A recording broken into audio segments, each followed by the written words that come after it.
नमस्कार। आज हम मॉर्गन हाउसेल की काफी चर्चित किताब द साइकोलॉजी ऑफ मनी यानी धन मनोविज्ञान के मुख्य विचारों पर थोड़ी गहराई से बात करेंगे। हाँ बिल्कुल। ये किताब इस बारे में है कि पैसे के साथ हमारा रिश्ता कैसा है। सही कहा। हमारे पास इस किताब के जो महत्वपूर्ण बिंदु है उनका सार है जी। और इस चर्चा का मकसद है पैसे से जुड़े हमारे व्यवहार को समझना, क्योंकि ये सिर्फ नंबरों और स्प्रेडशीट का खेल नहीं है, है ना? नहीं, बिल्कुल नहीं। असल खेल तो दिमाग का है। तो चलिए इसी बात से शुरू करते हैं कि ऐसा क्यों होता है कि कुछ लोग पैसा कमाते भी हैं और उसे संभाल कर रख भी पाते हैं लंबे समय तक, जबकि बहुत से लोग संघर्ष करते रहते हैं। हम्म, जवाब अक्सर लगता है हमारे सोचने के तरीके में है। एकदम। और हाउसल यहाँ एक बहुत बहुत दिलचस्प बात कहते हैं। वो कहते हैं कि पैसे से जुड़े फैसले ना, वो पूरी तरह रैशनल यानी एकदम तर्कसंगत होने से ज्यादा रीजनेबल यानी व्यावहारिक होने चाहिए। अच्छा, मतलब? मतलब ये कि हमारे अपने अनुभव, हमारे पूर्वाग्रह, हमारे डर, हमारे सपने, ये सब चीजें हमारी वित्तीय कामयाबी में बहुत बड़ा रोल निभाती हैं, शायद किसी गणित के फॉर्मूले से भी ज्यादा। ओ, तो इसका मतलब ये हुआ कि सबसे बढ़िया एकदम मैथमेटिकली परफेक्ट प्लान भी बेकार है अगर हम मतलब उस पे टिके नहीं रह सकते। हाँ, जैसे बाजार गिरा और हम डर गए। बिल्कुल सही पकड़ा। इसीलिए वो कहते हैं कि लगातार बचत करना, आपका सेविंग्स रेट जो है, हाँ। और बाजार में लंबे समय तक टिके रहना यानी टाइम इन मार्केट, हम्म। ये अक्सर सबसे ज्यादा रिटर्न पाने की कोशिश करने से कहीं बेहतर रणनीति है। कंपाउंडिंग जो है उसकी असली ताकत तो समय के साथ ही दिखती है। हाँ, वो जादू तो धीरे धीरे ही काम करता है। जी। उसे वक्त चाहिए। किताब में ये भाग्य और जोखिम मतलब लक एंड रिस्क, हाँ इसकी भूमिका पर भी काफी जोर है ना? हाँ, बिल्कुल।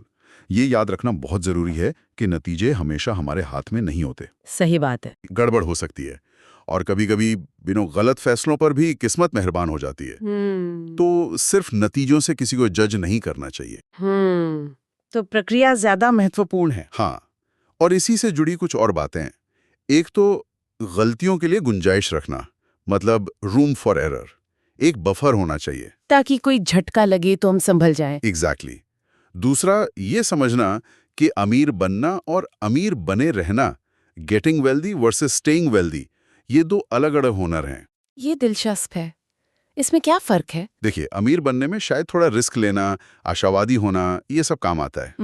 पर अमीर बने रहने के लिए थोड़ी विनम्रता चाहिए, थोड़ी किफायतशारी, और ये डर कि जो कमाया है वो जा भी सकता है। ओह। इसके लिए बचाव जरूरी है।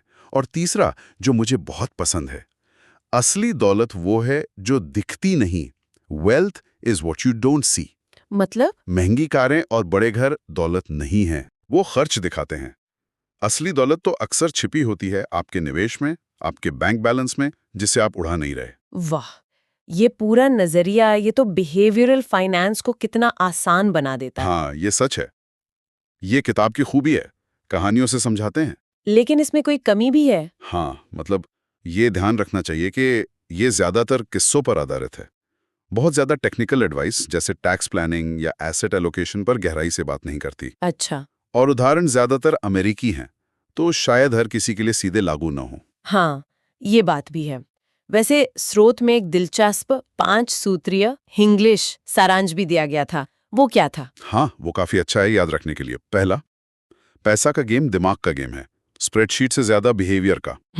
व्यवहार सबसे जरूरी। दूसरा, कंपाउंडिंग को टाइम चाहिए, मार्केट टाइमिंग से ज्यादा टाइम इन मार्केट। समय देना होगा। तीसरा, सेविंग्स रेट सबसे बड़ा लिवर है, रिटर्न चेज मत करो, बचत पर ध्यान दो।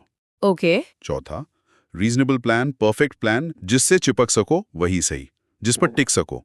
हाँ, ये तो हमने बात की। और पांचवा, इनफ डिफाइन करो, बफर रखो और लॉन्ग टर्म सोचो, बाकी सब नॉइस।